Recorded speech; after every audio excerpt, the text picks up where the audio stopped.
And we're going to go. And we start. Okay. Hello, everyone. It's Pastor Mike Matthews again for the Limping for Jesus podcast. I'm here with my lovely wife, Sara. This is Topical Saturdays number 2. The way it works is we start off the podcast with Sara picking up topics from a bag. We'll talk about it. We can talk about the world, culture, church, and I try to chime in from off the top of my dome with the biblical perspective.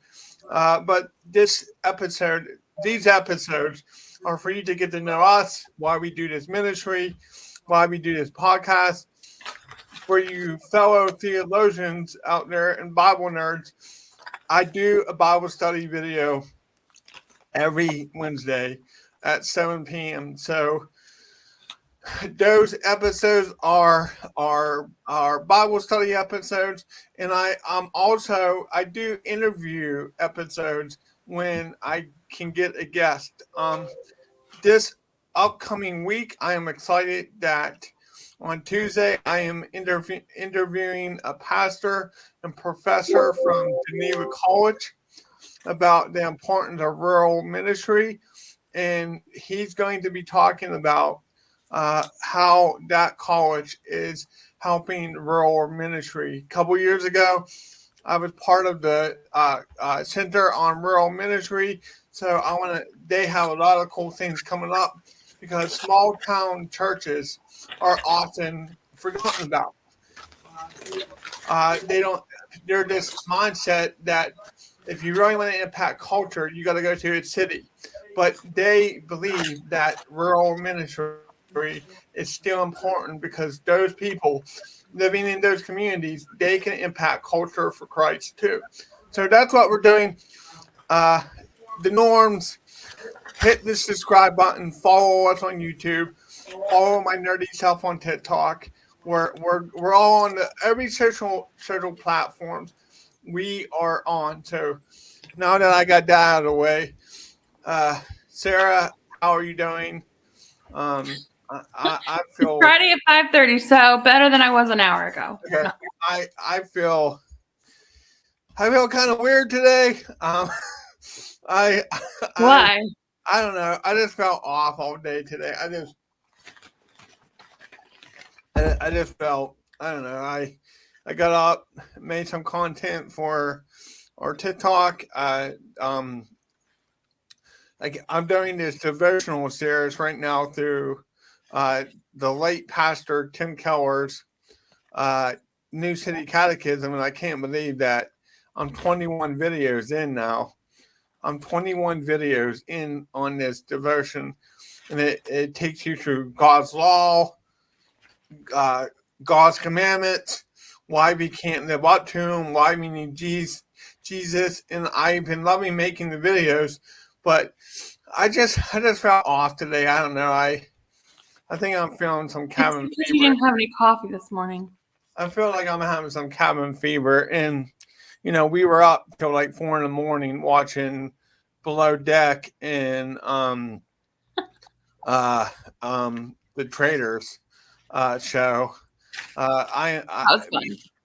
Yeah, Sara, since we talked about it last week, but since I've been married to Sara, I've been like hooked on reality TV.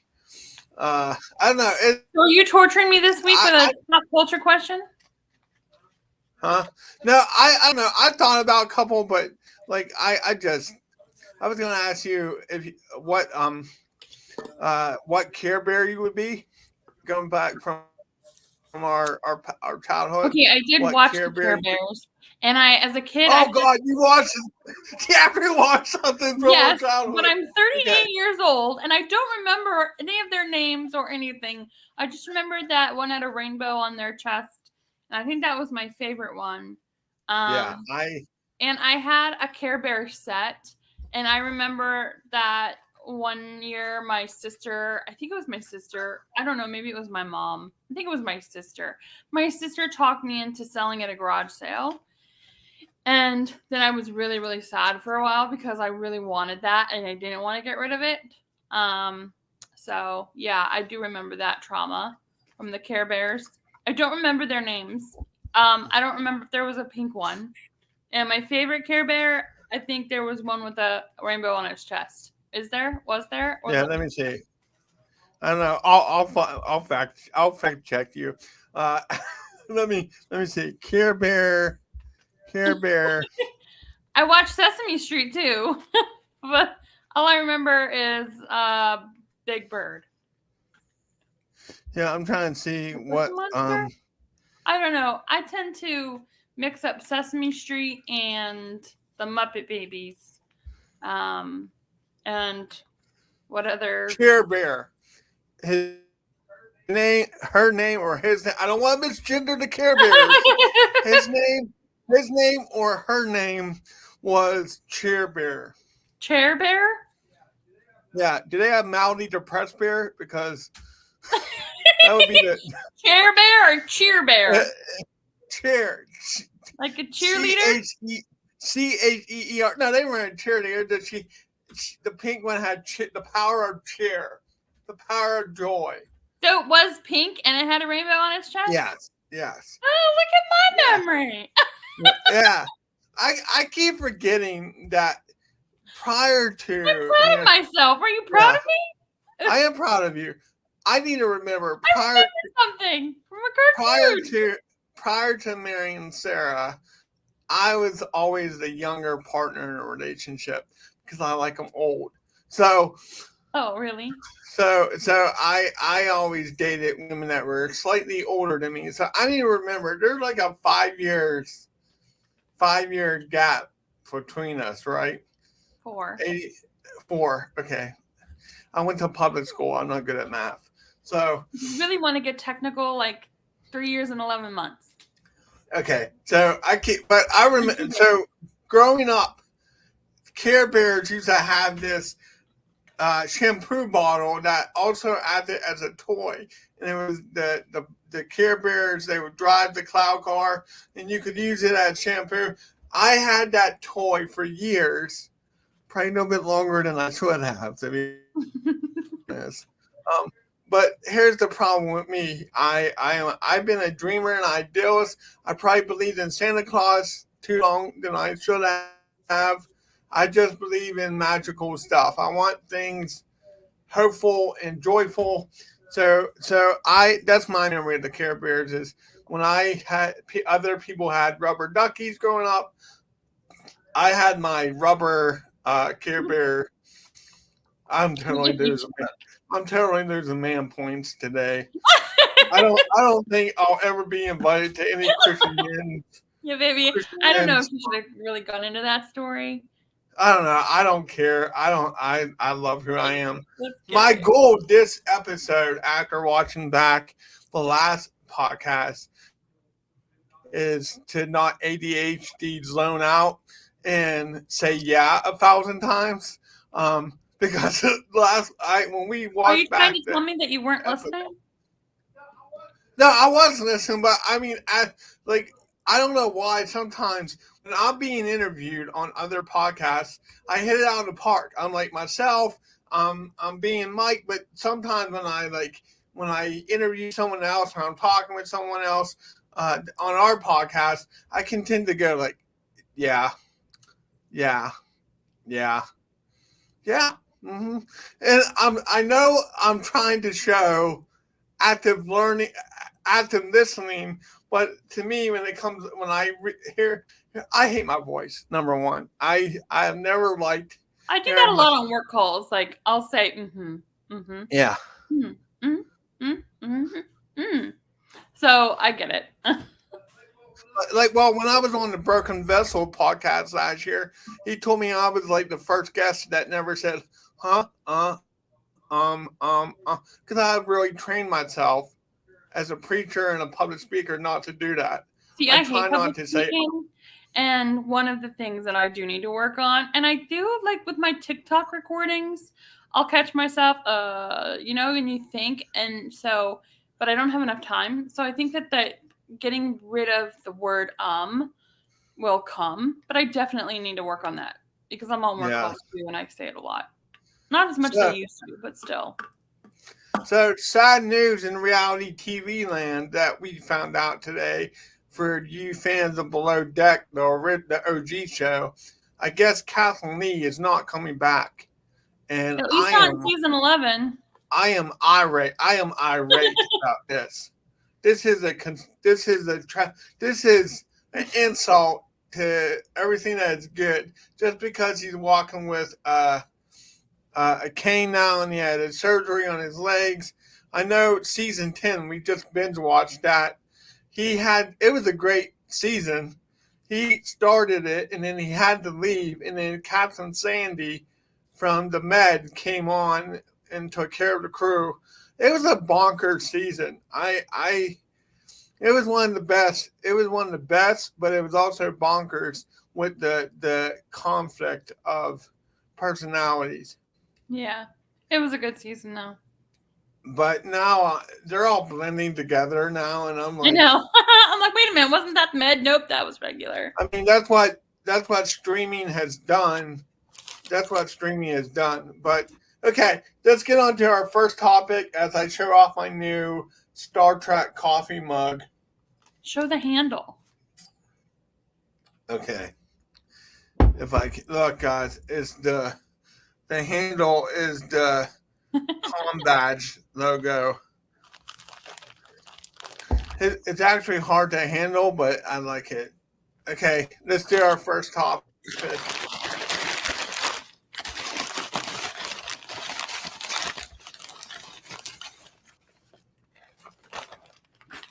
All right.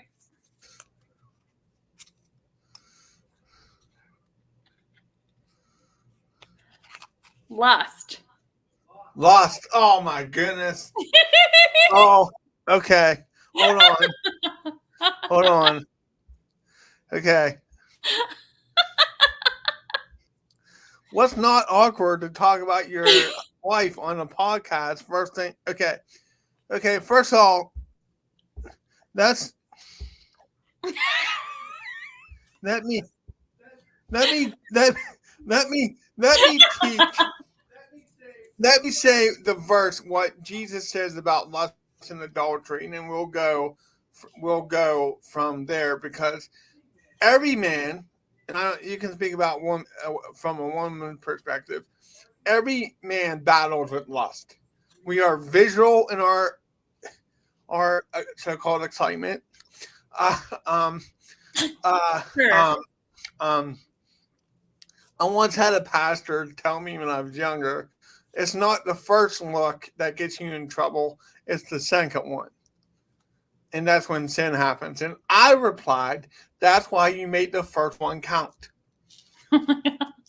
And he didn't laugh. I did, but okay. So, okay, here's what Matthew chapter 5, verses 27 starts. You have heard the commandment that says, you must not commit adultery. But I say, anyone who even looks at a woman with lust has already committed adultery with her in his heart. So if your eye, even your good eye, I'm in trouble because I only have one good eye, causes you to lust, gouge it out and throw it away. It is better for you to lose one part of your body than for your whole body to be thrown into hell. So Jesus is not saying if you battle with porn, rip your eyes out. He's saying be a lot of blind people out there. Yeah, well, blind people can be horn dogs too. If you watch our podcast and you hear me talk about disabilities and holding people with disabilities accountable, you're going to learn some of my stories are crazy, but they're true. Disabled people can be horny creeps too. Okay, so I don't want to derail. I'm thoroughly enjoying you sweating over there. Yeah, okay.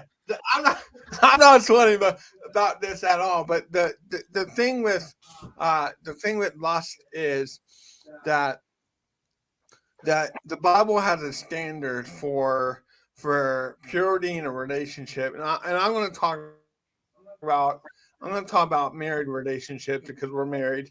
I think singles can learn something from this. That there's a covenant that you make with your partner to forsake all others, and you need to have that boundary. And if you're lusting after other people and it's out of control, the question is, and I know pastors are all over the map on this. I've heard some pastors say they don't believe that giving into lust, like by the sin of porn or fantasizing about someone else, is actually breaking that covenant.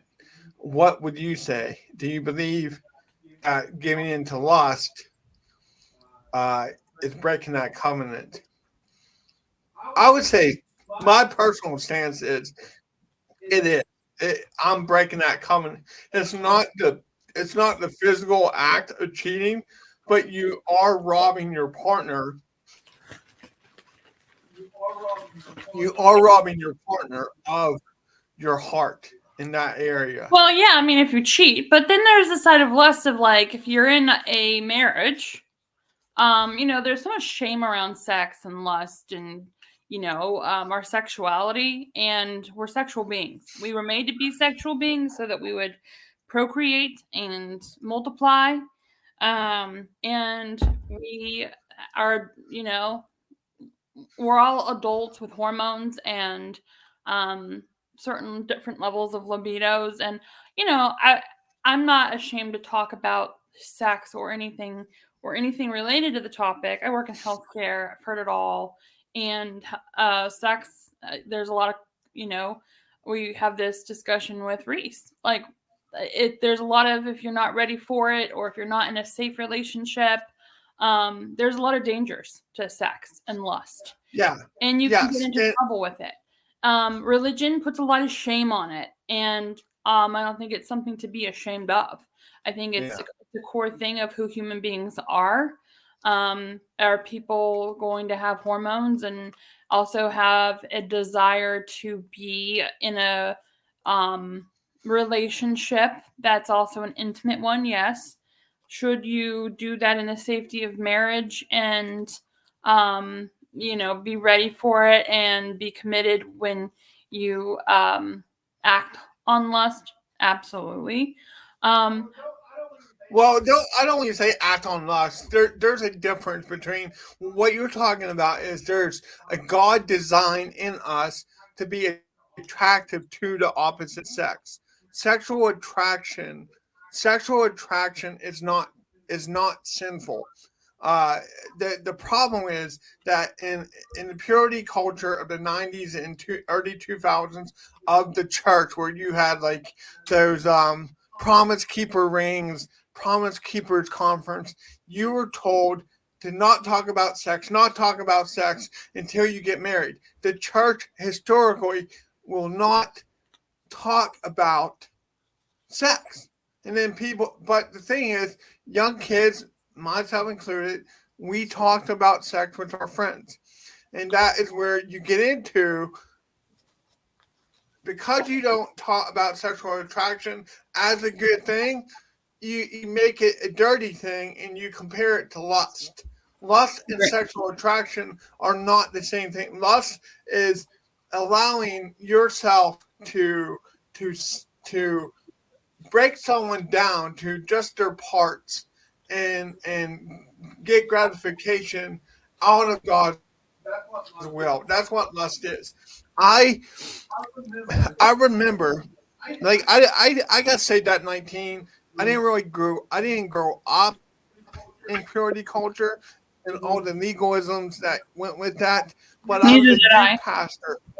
But I was a youth pastor that ministered in that type of culture, like my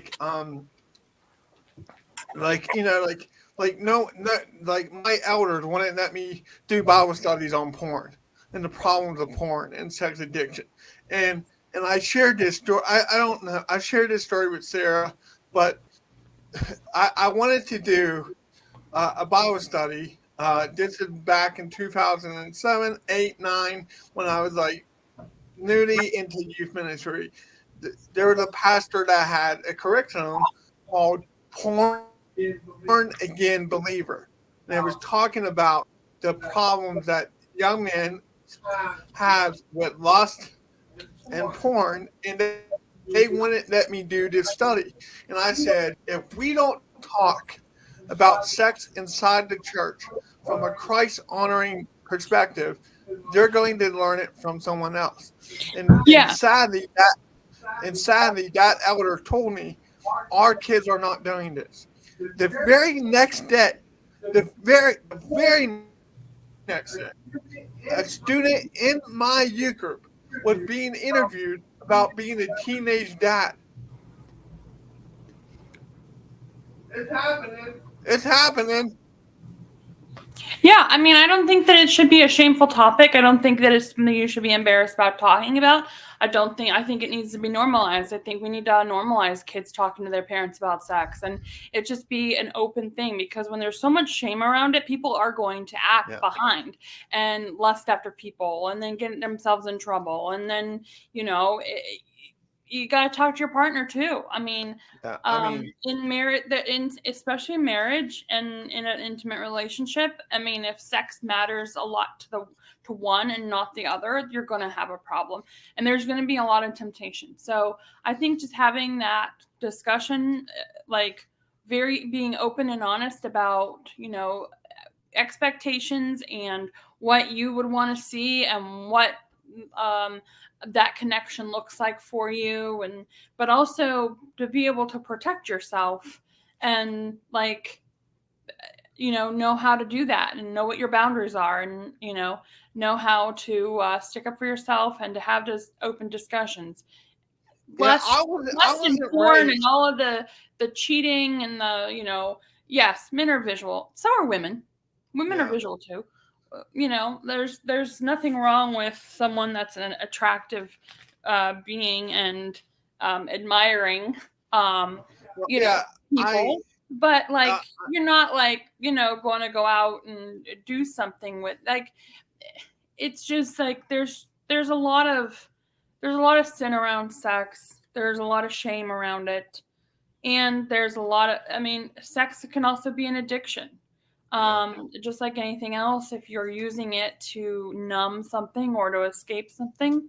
So, I mean, to me, in a healthy yeah, marriage, lust, sex should lust, be lust enjoyed and and you lust, won't have a lust issue. lust and porn can be as damaging of an addiction as drugs and alcohol can be. It can rob your time of your family and your Yeah. science has proven that long exposure to porn does something to your brain. It does something to your brain, and I know for me, as a young man that got saved young, at 19, I was not taught that your spouse needs to be your standard of beauty. I wasn't taught that. I wasn't taught that your wife at 21, at 38, at 68, whatever, needs to be your standard. And what happens is, and the bad thing about lust is hurt that porn use among Christians is rampant. It is rampant. Yeah, And because there are a people lot of are, people that are afraid to have a discussion, and a lot of people that are afraid to even talk to their spouse and say, "Hey, in bed, this is what I like. In bed, yeah, this is what I would like to try. I would like to experiment. I would like to yeah. try some of these things. Hey, I bought this book at the bookstore, and look at all these positions and these different things." I mean, there shouldn't be any shame around that. Why are you laughing? Because I laugh because you're talking about like different positions and that, but Yeah. it's true. There's no When shame I in get that. Sex should be fun. It should be enjoyed between two people who love each other and are married. And you know what? If God didn't intend to it to feel good and for it to be something that can be shared in the safety of a marriage, and it wouldn't be enjoyable. But also, he meant for us to multiply and to have babies and things. So, what better way than to make it very, very enjoyable, right? I mean, when I did premarital counseling with couples that were, let's say they were both virgins, they were afraid to talk about it, but because it's stigma. I don't want to give the I don't want to give the title of the class I gave, but I don't want to say it because it's not. The lesson I did was, so you want to go to Pound Town, and I did that. I did that to loosen the mood up, because when I made that joke in that session, they started to giggle and they started to talk about it, like right, and they should. If you're going to get married and if you're going to be in a relationship with someone and committed, like that's something that you need to talk about. Yeah, I mean, like I know when the first time I got married at 26, and it was embarrassing because my father-in-law, who I looked up to as a mentor and a pastor, all I could think about what I was going to do that night. He's in front of us. He's in front of us officiating the wedding, and he's probably having this moment where he's like, "Oh, I'm marrying my little girl away and my daughter," and my 26-year-old virgin brain is like, "Sex, sex, sex." and what they did to us, what's crazy is they had a wedding shower for us planned the next day at church. I did not want to go. I wore the same suit. I wore the same suit that I had on that when they saw me at the reception. They know what we did. Well, I was not ready for it. But who cares? I was not ready for it. Hey guys, I'm married and I have sex. Yeah, but there you go. That's like surprise. That's the kind of stigma that is on sex, church, and culture that you don't talk about it. Now I'm not going to get up in the I don't think Sunday worship. I don't believe that. You're not going to write a sermon saying, so you want to go to Pound Town. No. I think, and oh my God, you're gonna make me blush. Okay, I'm never gonna get hired. I'm never gonna get hired to preach. I'm never gonna get hired to preach again. But no. So you don't avoid the hard task. You're a human being, and you know what? Sex is a very spiritual experience, and it was created by God. It's part of our discipleship. Yeah. What? It's part of sex as a Christian couple. Sex is part of our discipleship. Yeah, it's how we honor God. God made us to want to have sex, and that's why there's a big lust problem. Like, if you're in a marriage and you are afraid to talk about it, or afraid to say what you want to try, or afraid to make time for that intimacy, and even if it's not sex, maybe because sometimes people can't have sex, you can be intimate in other ways. Like, so there's many ways to pleasure somebody, and there's, even just hugs and kisses and cuddles. What is wrong with you? I just think about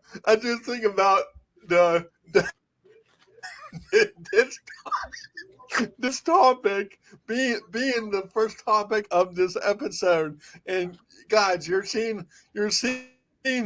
Here's the deal. I've been a pastor since I was 24.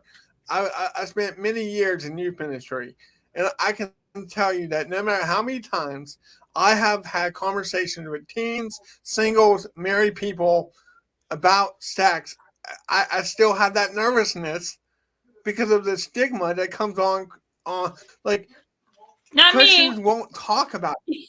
No, not Sara. Sara, I can't. I don't want to repeat some of the stories. She told me that her parents were pretty open and free about what they talk about.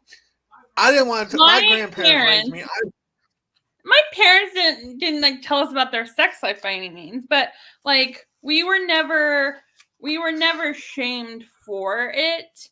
We were always, you know, as teens, we couldn't take boys into our rooms and close our door, but like they knew once we got to a certain age that, you know, if we were going to do it, we were going to do it.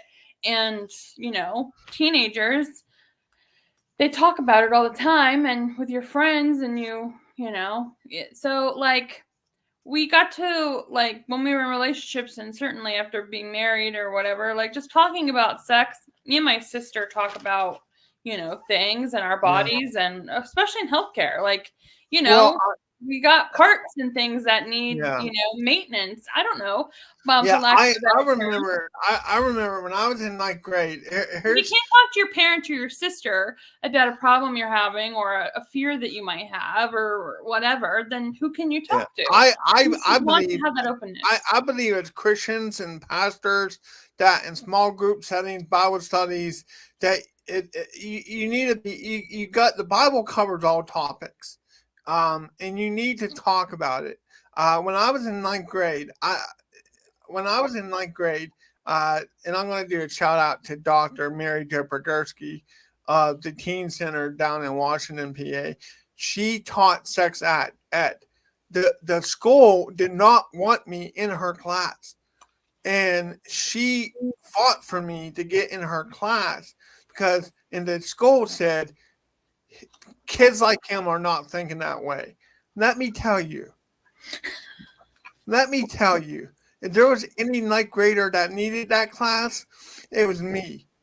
I was, just because I had cerebral palsy doesn't mean I wasn't a hornball like every 9th grader, I mean, and it sucks because these days kids are having sex earlier and they're exposed to a lot of things online.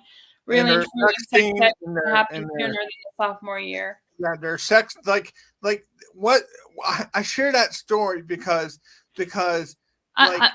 keep talking. I gotta plug my computer in. Okay. I share that story with you guys because my relationship with the topic has been a messy one, a hurtful one. I'm a survivor of abuse. I you know, growing up with disability, people see you as asexual. So in that case, when I was in 9th grade, I needed to know about it. No, the school didn't want me to learn about it, but Dr. Mary Jo, who is a great sex ed teacher from Washington County, PA, fought for me to be in the class, and I ended up being one of her peer educators that would go on to teach other students about the topic. Shaping this in a Christian perspective is we need to have these conversations with our children, with our young people, with young adults, because if we don't do it, who will? You need to be given godly perspective on this, and the message cannot be all sex is bad, that sexual attraction is evil. No, until you do, because here's what happens. And I can tell you as a person that does marriage counseling, when they get to I do and they don't know what to do, and they both feel like it's dirty, and they don't know that it's okay when both partners are loved and feel safe. They should be able to explore in their marriage bed that part of marriage, which is a good thing. Sex is good. It's not. Yeah, I think that if we go about it, especially like, you know, my 13-year-old stepson, his son, has questions he hears from his friends or on the internet, and he does it more as like a shock. He likes to just get a rise out of us, or Reese does too. I'm not ready to talk about our conversation with Reese, but yeah, because he gets. No, I won't go into detail. The thing is that the point is that I go about it as an education, right?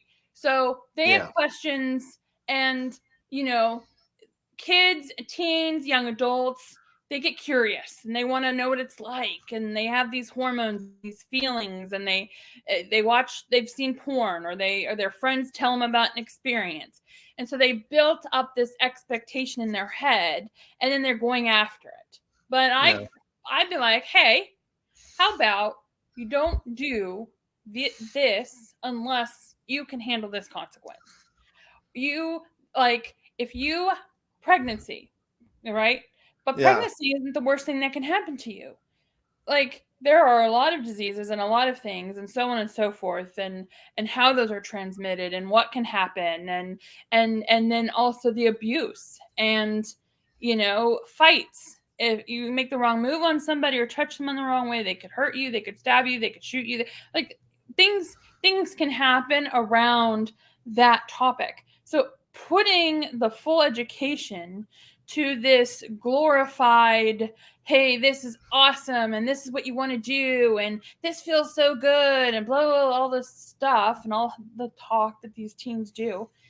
Adding the education and the consequences and the healthcare aspect and those things help them make a choice, because we can't be around them all the time. And as a Christian, we want to be like, don't have sex until you're married. It's a sin.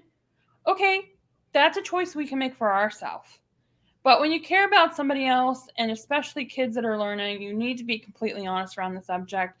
You need to not be like, oh no, this is my baby, oh, he's not going to have sex. I'm telling you what, if you don't talk to that baby about sex at 13, he's going to be doing something he's not supposed to do. Yeah, I don't know. This idea, like this idea of, and when you can talk about it too, it removes the shame, so that it can be more of a discussion and questions can be asked. The reason why the sin of lust and sexual addiction is so high in the church is because we don't talk about it. There is a book in the Bible called the Song of Songs. The whole book is about a guy pursuing his bride. Here's a verse that you would never see on a bumper sticker. Chapter 1, verse 2. Kiss me and kiss me again, for your love is sweeter than wine. How pleasing is your fragrance. Your name is the spreading fragrance of scented oils. No wonder all the young women love you. Take me with you. Come, let's run. The king has brought me into his bedroom. What? There's a whole book of this guy just pursuing his wife. In the original language of Hebrew and that, and in Greek and all that, like, that's racy stuff.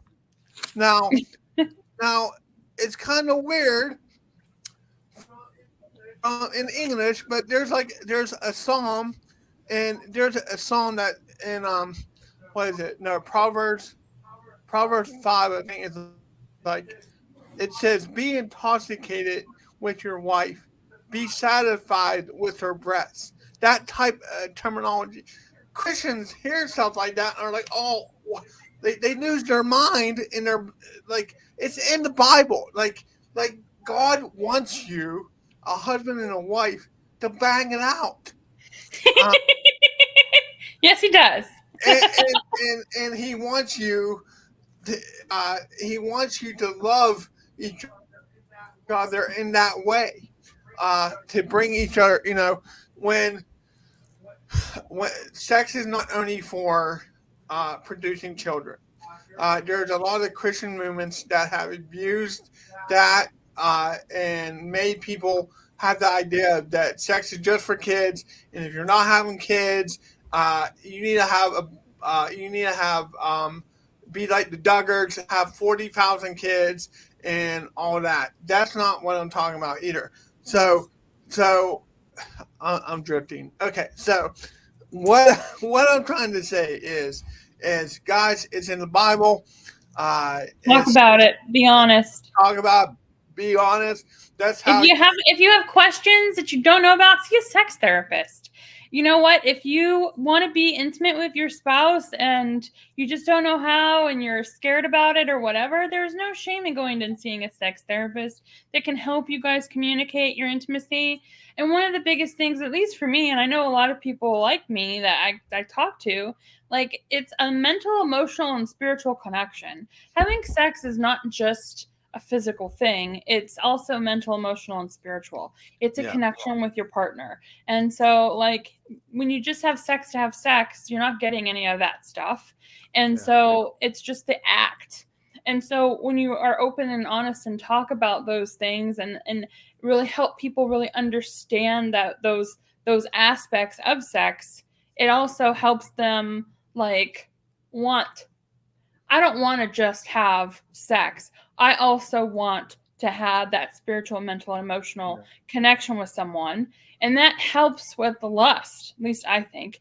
Are we going to be able to, is that going to help us with our hormones when we're horny or wanting it? No. Or when we see an attractive person we're attracted to, or someone that smells good or reminds us of whatever. Yeah, sure. All that's great. Well, I know what I was going to say. I know what I was going to say. It's not going to make, if you're really truly wanting that other stuff to come with it, then you're not going to be as tempted or lust after them as, at least for me anyway. People probably tell me. I remember my point. Sex for a couple is also good for reconnection, consoling each other. When David when King David's baby died, one of the things he did after that was him and his wife they had that time together and they conceived another child, but they did it to console each other. There's a lot of times where I feel disconnected from Sarah. If I'm going through like a up and down week of depression and that, and we end up, I don't want to say I don't want to give a deep dive into what we do, but sex reconnects us, and I feel loved again, and I feel connected again, and sex is a way to do that, and I hope that helps you guys on that topic. I don't know about you, but I'm ready for a new one. Because I love you. I don't know. I'll give you a new one. I hope that segment does not get me unhireable. Not unhireable. You're authentic. Here's the secret. Want to know the secret? If that makes you unhireable, you don't want to be at that church anyway. Well, yeah. I mean, part of the reason pastors are afraid to talk about sex because they have a lot of stigmas on it themselves. Doubt. Oh, that's it. I'm doubting this whole podcast.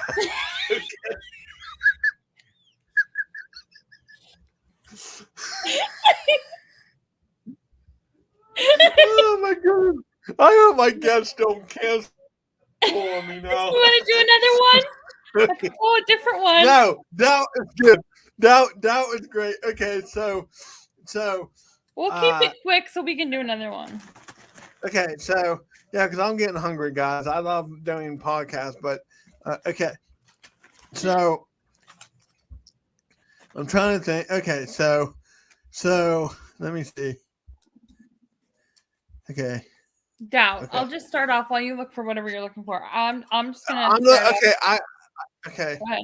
I want to first define what faith is, and then we'll talk about doubt, because we all battle doubt. I battle doubt a lot lately, and I think, okay. So Hebrews chapter 11 verse 1 says, faith shows the reality of what we hope for.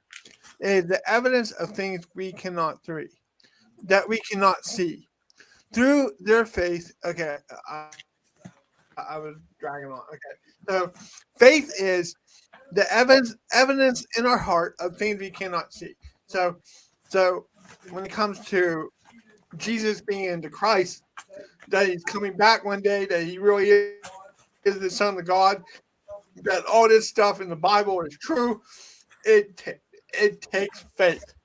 But we all battle doubt. John the Baptist is a great example of that. It's He was the forerunner of Christ. He knew he was the Messiah, but when he was in prison, he sent message to Jesus saying, "Are you really the one that is the Messiah?" So there's an example of that. So I know for me, a couple years ago, if you asked Mike Matthews, do you doubt? Do you battle with doubt? I probably would have gave you some canned answer. But I gotta say, like where I'm at 42, guys. The last couple of years, I battled doubt. Like me and God had a deal. Like I trusted you with suffering, with cerebral palsy, with not having a father, with being enduring abuse, and then couple life events happened in my life that I was not expecting. That I was like, "What's up, God? Like, why is it happening?" And then there was a period in my life where, if you looked at my life, I couldn't imagine what people were thinking about me in 2021 when I got back on stage to do comedy to heal. I probably should have went to therapy, but comedy was cheaper. But Who cares what people think? You know what? If you've lived your life perfect and you've never had a moment that you just needed to be like, you know what? I need to go do stand-up comedy, or I need to go ride down the freeway on a lawnmower. I don't know.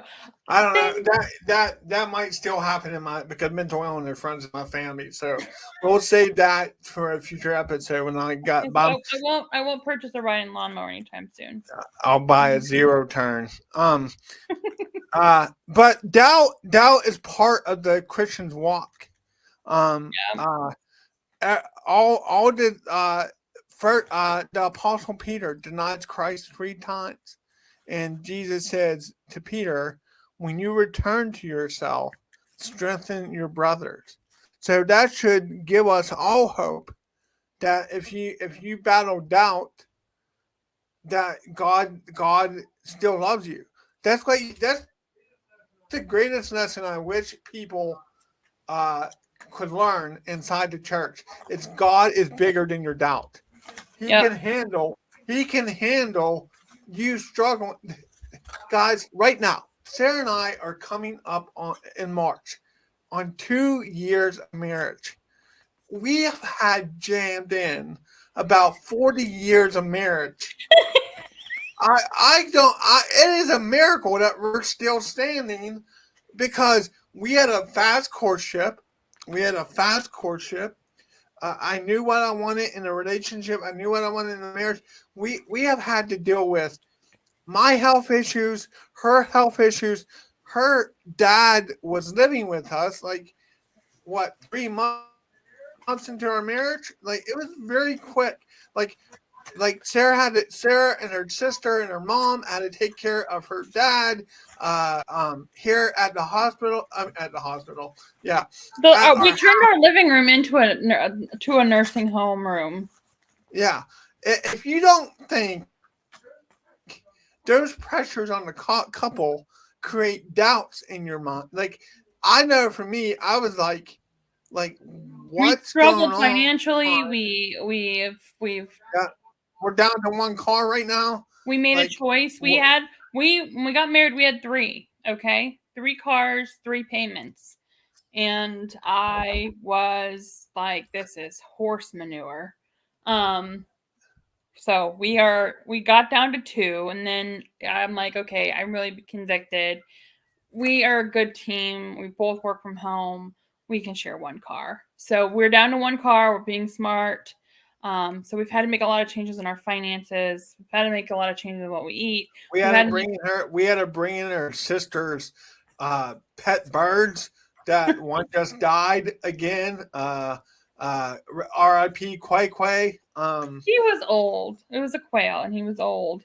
But anyways, yeah. So my sister moved here from California after my dad had his heart attack and stroke, and then helping her and and work and job stuff and finances and step parenting. Learning how to co-parent, Sara learning how to be a stepmom, me trying to learn the balance between working for the good of my child, for with my ex-wife. There's all this stuff going on, guys. So teenagers.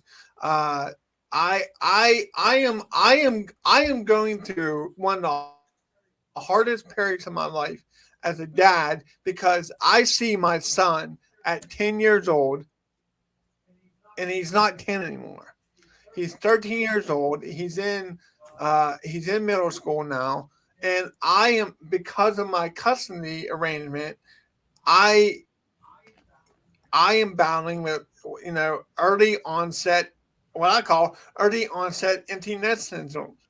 I went from being there every single day to getting him every other weekend. And one day I would like to talk about how the court put me through the ringer as a man with a disability, because that needs to be changed. But the point is, all this stuff has been going on. There were several periods during the last couple of years where I just had doubt. Like, I had doubt that God still loved me, that God was punishing me, that God was done with me as a pastor. And through it all, God kept reminding me that He still loves me. He still loves Sara. He brought me and Sara together for a purpose. I think that it's okay to say, you know what, God, I don't feel you right now, and I just pray that you will show me you. And that's what I do. Sometimes, like, I was in the drive-thru at the pharmacy the other day, and selling the last car, we had to make a considerable payment because we owed more on it than we got, and it made us tight, real tight. But I'm very good at it. I was so irritated because, like, here's the thing, guys. Like, I'm not all because He lives in victory in Jesus all every second of the day. When I realized we had to pay $1,000 and we just got paid, and our money went poof. I was in awe. Oh, okay, this is gonna work out. Like, like, there was a part of me that was like, God dang it. He stresses more. There's a reason I do the finances, for sure. Well, but I know how to stretch things and make things happen and make sure everyone's fed and the cats aren't starving, and you know what I mean. I know how to finagle it and make it all work, but it takes she does a great job. Yeah, it takes so much energy, right? And so I have a new project at work. I'm on a huge project at work that I'm finishing up. I've got the house I'm trying to get in order. We have a sink that doesn't work right now that I need to get a plumber for. I mean, there's just, the list goes on and on, right? We're adults. We're adulting. Yay, adulting. So, like, we had to pay this. I was not expecting it to be $1,000, but we had to pay $1,000. And thank God it was only $1,000. It could have been worse. So praise the Lord on that. But I was in the drive-thru getting a medication that costs $15. And I was like, okay, well, I need this medication. It's $15. Like, we're not taking any money out of our emergency fund. We are going to make this last couple $100 work for the next couple weeks. And, like, I was so defeated from work and just tired and just kind of felt invisible and felt like God had been silent in the last, week or so with me. And, like, okay, I'm really trying. And I'm like, God, I just really need, especially from work, I just really need to know and to hear from you, or to a sign that I'm on the right track, that I'm doing okay. Like, I needed a spiritual hug. Yeah. And literally, like, 5 minutes later, someone reached out to me and was like, I just saw this message in Slack's our channel that we do at work. I just saw this message, and you're such a rock star. Thank you so much for all your hard work that you've done on this. And that was just so amazing. And I needed that in the moment I started to cry. And then I was in tears at the drive-thru with the pharmacy, and they probably thought I was crazy, but whatever. But we have those moments of doubt. We have the moments of being like, I really need a spiritual hug right now. I really could use a sign. Sometimes it's a day, sometimes it's a week, sometimes it's a month, sometimes it's 5 years. When you're in a period of waiting, it seems like it's taking forever. Sometimes you feel like God's not there, or that he's given up on you, or that you must have pissed him off, or, we can tell ourselves a lot of different things, and we start to have that doubt. And I think that it's normal to have that. But coming back to it, it's like, okay, this is doubt, but let me listen to a sermon, or turn on my church's Bible study, or turn on my church's sermons, or go back and listen to an old one, or do something that feeds us spiritually, and God will show up. Yeah, I'm learning that for me, what's helping me combat my doubt is I can clearly see that God has me in a season of preparation, that he is getting me ready to do what he wants me to do in my life as a husband, as a father, as leading this ministry here at Limping for Jesus. That has been helping me battle my doubt, because my doubt kind of felt like God had put me on the shelf until he needed to use me again, but that's not what is going on. He hasn't stopped using me. He hasn't stopped using me ever.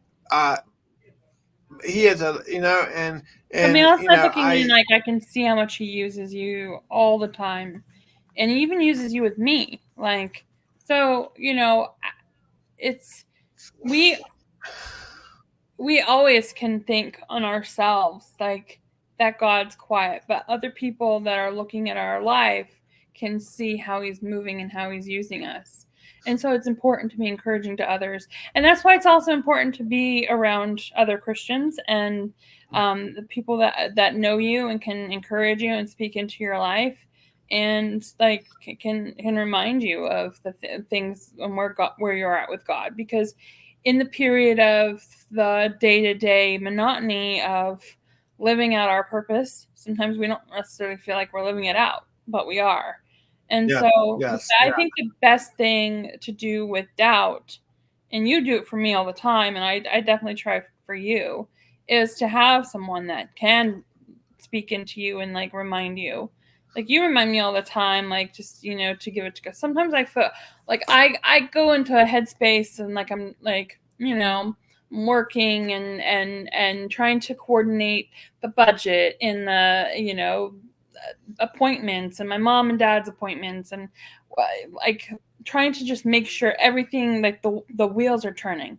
And so sometimes when you're in, like, having to do just a bunch of planning and organizing and things, and then work on top of it, and then oh, now I gotta go cook dinner. Like, it's just, you got a lot of like things. You just get into the I must be a failure at life kind of like slump. And then you just need someone to come along and say, hey, you're amazing. You impress me. You are so, I don't know how you pull it all off. I don't know how you take care of it all, but you're doing such an awesome job. And like, that goes a long way. And you need that in your life.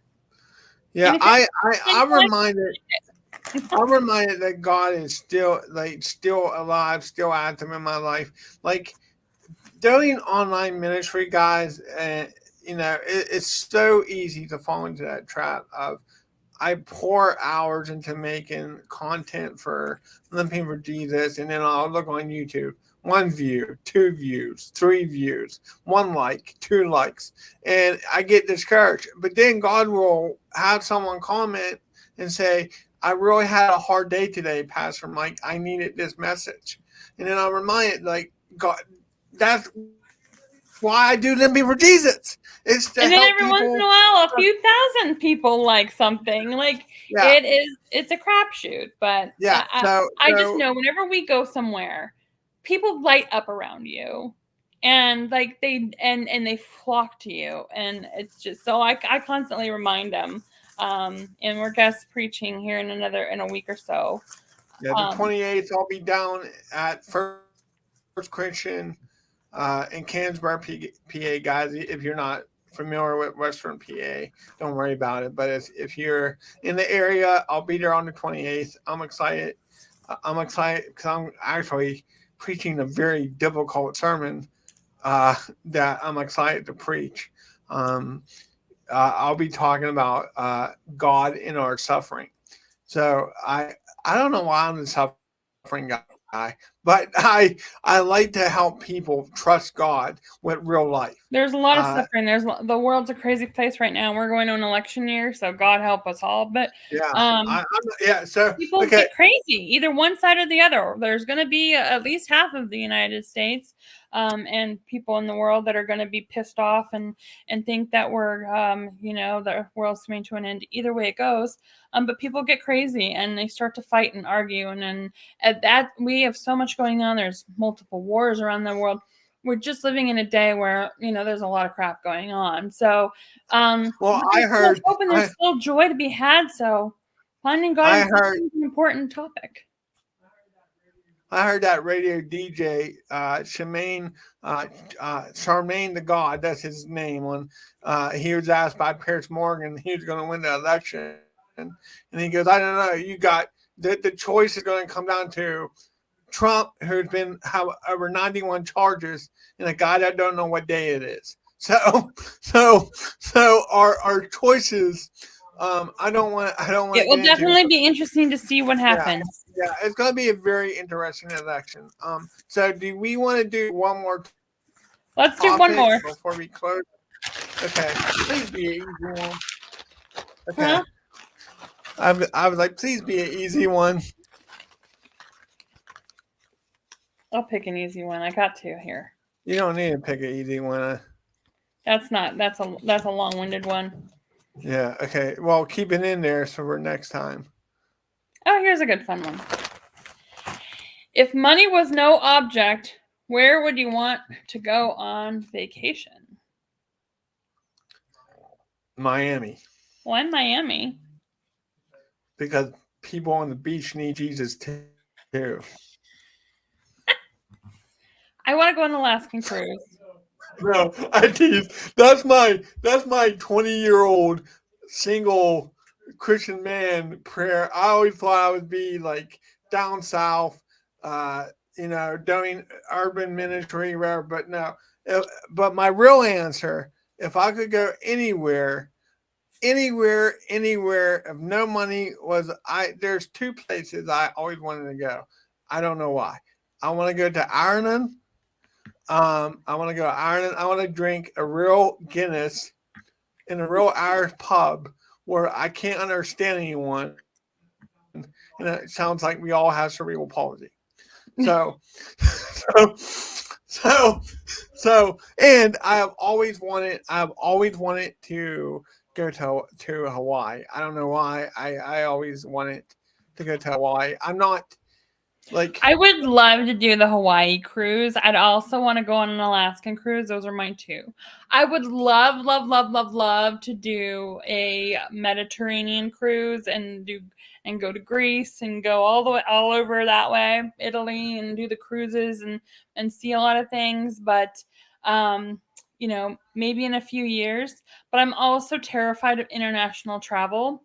So I really like that I know the U.S. laws and like our air safety and all that. Well, that's why I've never done like international mission trips, because I know missionaries with cerebral palsy, and they have had horror stories about going into villages where people think they're a demon. Like no thanks.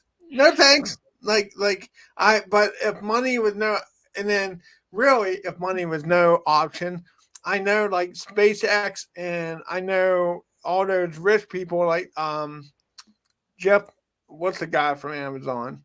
Jeff Bezos. Yeah, Jeff Bezos. They're giving tickets away to go into space. When they do that, I think that's going to be. I think the first couple. I want to see how. Have we launched a rocket yet that hasn't exploded?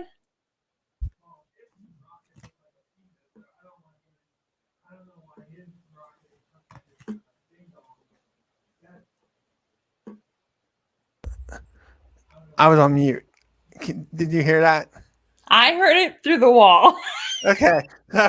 So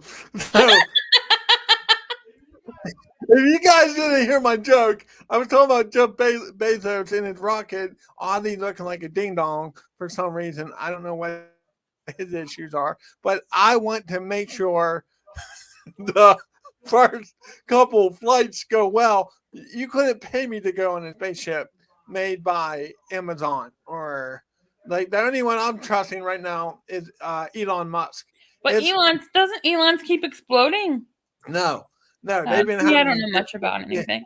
yeah, they've been coming back, but like I am a space nerd, so if I live to see this, I would love to actually do go into space and actually go. I think in our lifetime we're going to see it. We're going to see people on Mars. Uh, I joke around that I always wanted to plant the first Baptist church of Mars.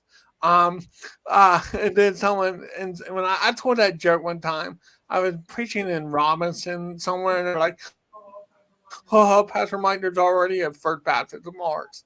Uh, I don't mean the town Mars. I meant the planet, you goober. So I can't tell you how many times when people find out that I'm a comic too, they try to make jokes with me, and Yeah. I, as a I I got to sadly witness that a few times. and as a pastor, I gotta bite my tongue and be like, "Oh, that's so good. I didn't think about that."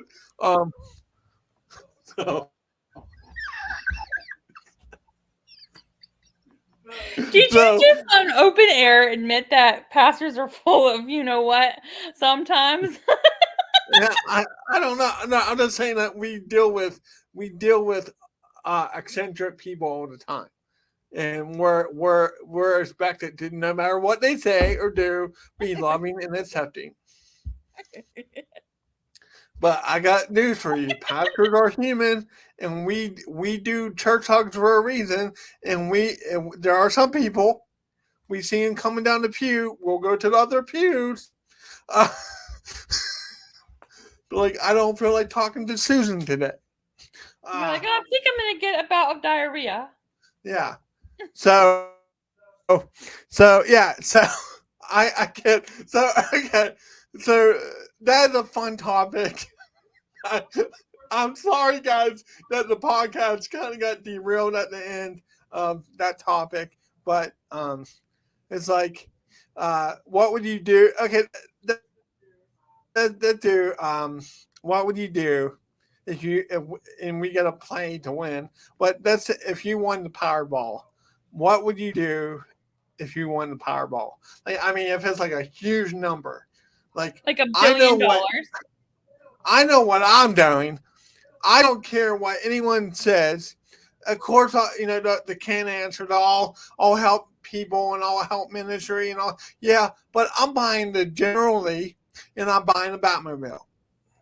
You're buying Uh, what? a Batmobile and I'm buying the General Lee car from Dukes of Hazzard. Those are my dream cars, First of all, and I'm buying if those. I've been And in my Batmobile, I'll have a case of Bibles, so Christians can be okay with that. I'll hand out Bibles in my Batmobile as bat policy. So so that's what my but no. So what would you do if we won the Powerball? I move out Alquippa. I'm just going to say that too. And we got really rich. I'd move out Alquippa. so, I already know. Okay. Even though I don't play, we probably should, but I don't know if we should or not. I like saving. I'm like, damn, that's $5 I could have put in savings instead of buying a stupid ticket. Okay, so first of all, I wouldn't tell a damn person. Okay, and then, It's kind of hard when you're driving around with a Batmobile. well, People are probably. gonna like, did Pastor Mike hit the lottery? What? It's just my Tuesday car. Okay, go I ahead. wouldn't tell anybody, and then I Yeah. would just be like, I would figure out what I was. First of all, if you win $1 billion, I think you only end up with a couple hundred thousand. I mean, a couple 100 million after taxes, and they never give you the full amount. Like, So I don't even know how much you'd end up with. But there are a few people that have been with me my entire life and have through thick and thin, ride or die, that I would basically go to and say, tell me how much money you need to pay off all of your debt and to be comfortable for the rest of your life, and you got it. And then, so those people that have been there for me, that's definitely what I would do. Make sure my family's taken care of, and debt free, and figure out how to not lose all of it. When you have money, the biggest problem you have, when you don't have money, your biggest problem is not having money. When you have money, your biggest problem then becomes how do you protect it and how do you keep it. Yeah, more money, more problems, like Puff Daddy and Mace and Biggie told us. Yeah, you got the IRS and the government that wants most of it. Then you'll have all kinds of people come out of the woodworks that want to be your friend. So yeah, F all that. There was a guy down in West Virginia that he made a mistake of. He gave a lot of his money, and they say this. He gave a lot of his money to his church, and the church ended up shutting down because people felt like they didn't have to tithe anymore. Oh, geez. And the church actually went under because. And then we would definitely tithe and do all the things we're supposed to. Yeah, but I want financiers. Like I'm gonna. We would definitely buy a different house in a different area. Yeah, I know. We would definitely have gated security, and we would and I would want my dream's always been to own a cat farm. What? What? We have a cat farm right now. Right now, what? Right now, as I speak, we have 8 cats. We have enough for a basketball team and backup. I would want like 100 acres or however many acres. What would it be named? What would it be named? What would it be named? The cat farm. The cat farm. Mm-hmm. Not like Whiskers in the Valley or Catnip Mountain. I would want a bunch of property. Here's the thing. I've always wanted to. So when I was younger, my grandparents' friend, Bill Walker, he was a veterinarian and he had his own practice. And he had like a little apartment or two, I don't remember, for a couple people that were kind of down on their luck. And so he let them live there and take care of the animals on after hours. So when his staff wasn't at the vet, they would feed them, they would walk dogs, they would clean cages, and they would take care of the animals. Or if there was one that had surgery or whatever and needed extra care or whatever, they'd have them in their room with them, etc. So my goal's always been like, let me have a huge giant cat farm. Any rescue or shelter across the country that couldn't get placement for a cat, that cat would always be accepted by my farm. And I would also have housing. So whether that was like buildings of apartments or condos or whatever, I would find out how we could fundraise and make it sustainable to earn revenue. Maybe have a pet store, maybe do an online store, whatever. There would be a business that would support it. And then it would be like work credit for rent, or people that didn't have anything, if they would have a place to stay if they wanted to take care of the cats. I think that is a dream that I would support you in from afar. I would go check out Catnip Mountain or Cat Lakes cat rescue, but something I would do is I would want to do a charter on Below Deck, and I would pay Kate to be one of my charter guests because I would like to watch her judge the Chiefs stews. That's what I would want to do. That might be a fun experience. Then what I would do is I would find out everywhere Joel Osteen is going to be preaching, and I would pay to troll him Uh, uh, if he was going to be in the city, I'd be there front row so I can boo him. Oh my God. Or these prosperity gospel preachers that are around Pittsburgh. They would never. They put a billboard up. I would put a billboard up with just Bible verses because what they say is not biblical. So they say something, and then I would have a billboard up with the Bible, and people would be like, "Oh, what? Okay." So that's what I would do. Yeah, So I'm I a would little go to more the moon. practical. I'm a little more practical in my things. But definitely start a business, figure out what that business would be, how it can be funded, help people that I'm close to. I would definitely try to help others that I'm, random strangers. I've always wanted to be like, you see someone in the grocery store with like a couple kids and Yeah. you can, And, they're struggling, just be like, hey, we're going to pay your groceries. excuse me, God, I didn't mean to burp into the mic, but your man got GERD, and I'm drinking coffee. Oh my God. So yeah, don't come at me in the comments. I was just that brother dream. Let me dream. Like I was just Ow. dreaming for a minute. I think I would if my I think if money was no problem, I think I would do comedy more. I do. I walk a fine line because I never know. There's one thing I struggle with. I know. Just hold that thought for a second. Okay, go ahead. The number one thing we would do. God. Can I mute her? I don't know. What? I'm not gonna say we're gonna go buy a hooker. Like, Okay. Oh God. he worries. He worries so much about what I'm gonna say sometimes, and I don't ever give you a reason to. I don't understand. Maybe privately I might give you a reason to, but Yeah, not go publicly. ahead. Okay.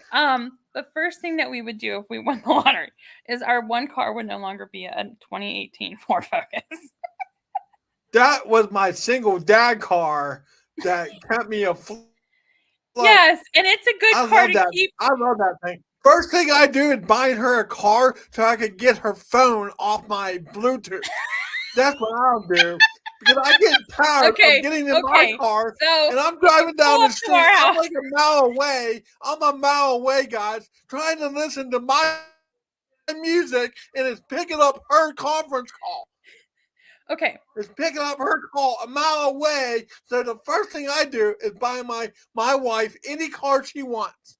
And then I'm going into my car and I'm deleting her phone from my Bluetooth.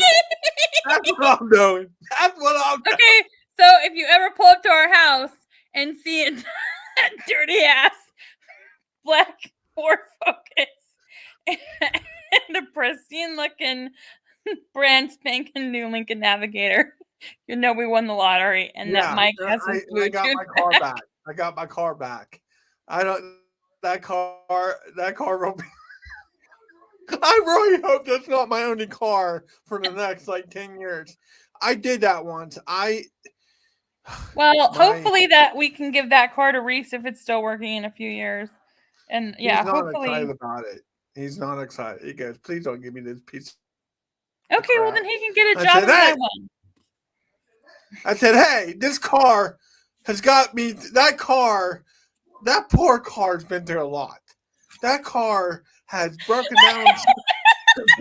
down, ran out of gas, got me to Erie for a comedy show, and in 2021, I did a comedy show in Erie, PA, and I ran out of gas on the way back because the guy paid me $5.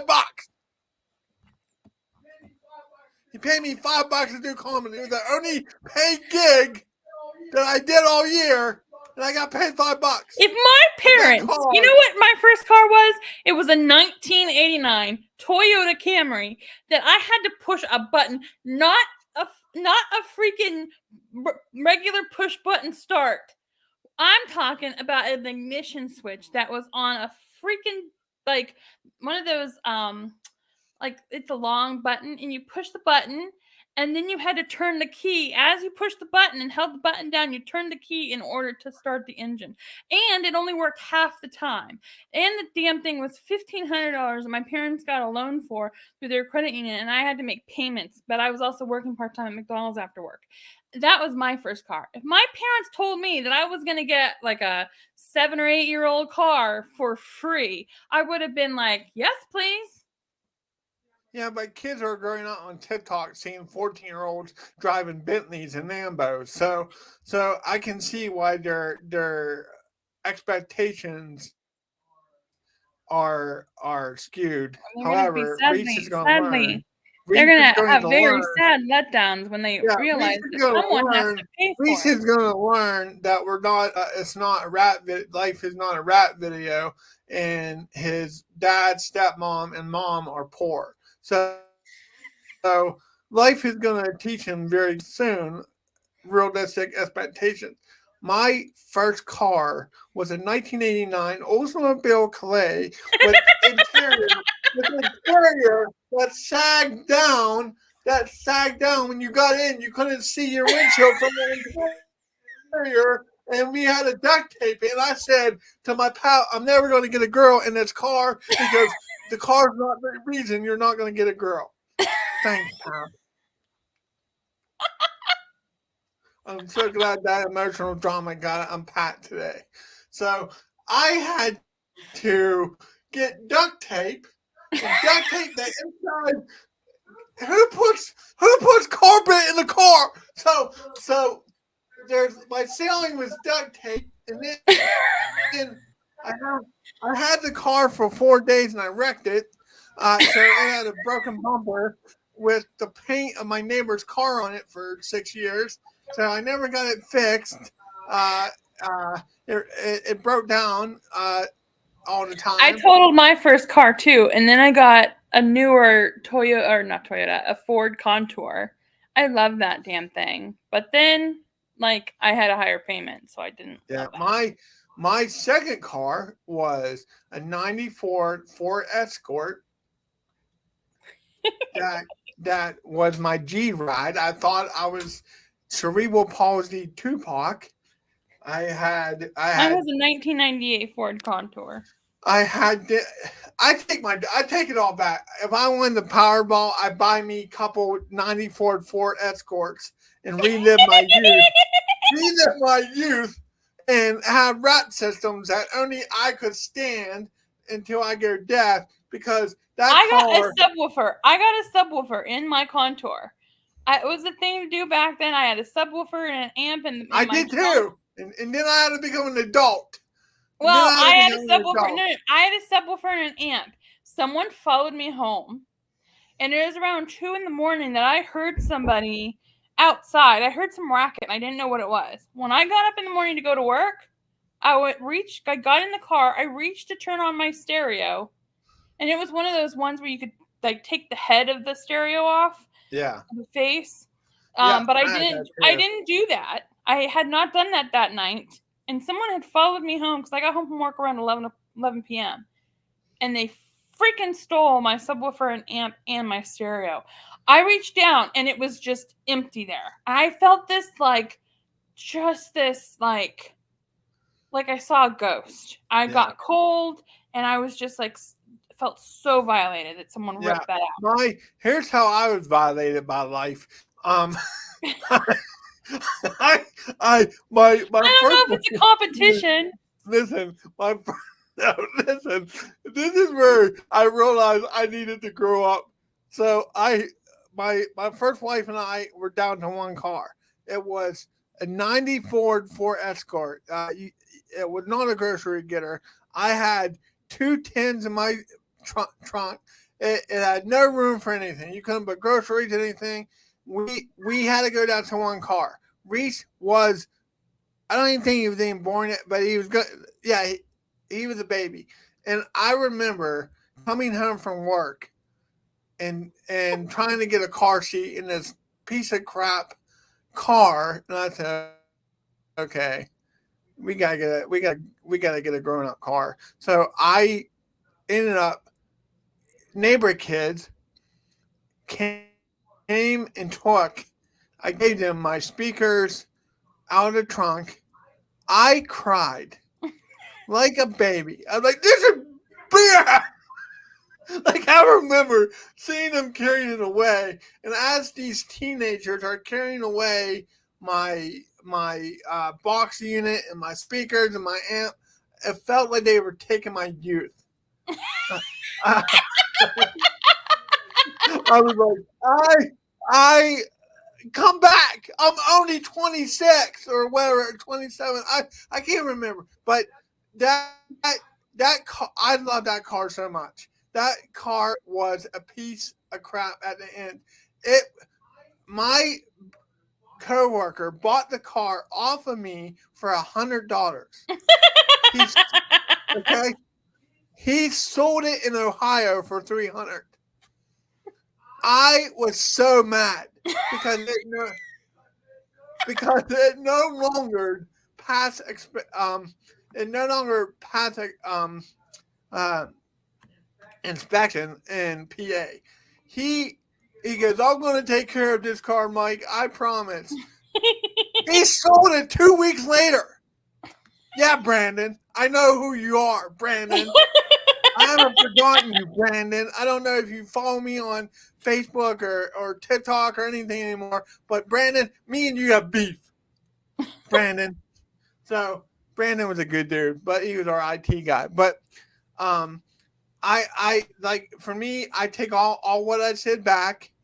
I hit the Powerball. I'm gonna have an army of Ford Escorts, 2-door Ford Escorts, and I'm gonna drive a different one every week. And I'm gonna be the only one that's allowed in it, and it's gonna be only my music. Because my son hates that I love Christian hip hop music, so I blast that all the time. But yeah, that's what I would do. So that's my. I don't know where I'm at right now. Where are we? Okay, so I think we're at. okay, so we that need was to a order fun, dinner. yeah, that was a fun topic. Okay, so guys, this has been a very fun episode. I hope that you've been enjoying the episodes. I would encourage you. And I'm trying not to burp. Good God, I can't believe this today. Okay, so I hope that you are enjoying these episodes, getting to know Sara and I. Hit the subscribe button. Help us grow our online community here on Limping for Jesus. There's so many ways to connect with us. We're on TikTok, we're on Spotify, we're on YouTube, we're on Facebook. I am so amazed about how well the page does on Facebook. Uh, I really started the page back in 2012, 2013, and then the last couple of years it's just blown up. We are a humble ministry, but God is using it in amazing ways, and I hope that you are, no matter what you're facing in life, that this podcast and this ministry will give you hope that God still loves you, that Jesus is still real, that we're all limping with some. We all have some reasons to not trust God. We all have reasons that we could possibly deconstruct from our faith to give up on Christianity. And I hope that you come to these episodes, you come to this ministry, my writings, my devotionals, my Bible studies, our podcast, and see that there's a place for life, faith, transparency, authentic conversations. That I hope that we are helping you keep faith in Jesus when life tells you otherwise. We know it's not easy. We know that church hurt happens. We know there's a lot of toxic churches out there. There are a lot of toxic pastors and leadership out there. But I hope that this ministry will encourage you to not give up. Sara, do you have any closing thoughts, or I really wanted to hug you? I'm really hungry. I can't lie. I've had a long week, so I told him he could order a hoagie for dinner. I would just say, kill the shame around sex. Openly talk about it with people you trust. Definitely openly talk about it with your children. And stop the don't have sex until you're married talk. I mean, and that's important, but it needs to be more about that. It needs to be more education because you want to make sure they don't hurt themselves if they make a bad choice. And I would say, if you're facing doubt, just pray about it and, keep trusting God anyways. And talk to your pastor or talk to a spiritual leader or someone you trust about your doubt. And have healthy friends around you that can encourage you and lift you up and remind you about your journey because it gets mundane in the day-to-day sometimes, and life is highs and lows and valleys and mountains, and we have a lot more days of just 3 meals a day, take a shower, go to work, repeat. But there's a lot of life that happens in those moments too, so just be patient with yourself, give yourself grace, and try to laugh as much as you possibly can. Yep, and I'm gonna go and hopefully get food now. We're gonna end our night with watching reality TV, and I hope you guys have a great weekend. I hope you guys come back on Wednesday for the Bible study, and I'm excited about what Limping for Jesus is going to do for people in 2024. So God bless, and we'll talk to you guys later. Have a good night.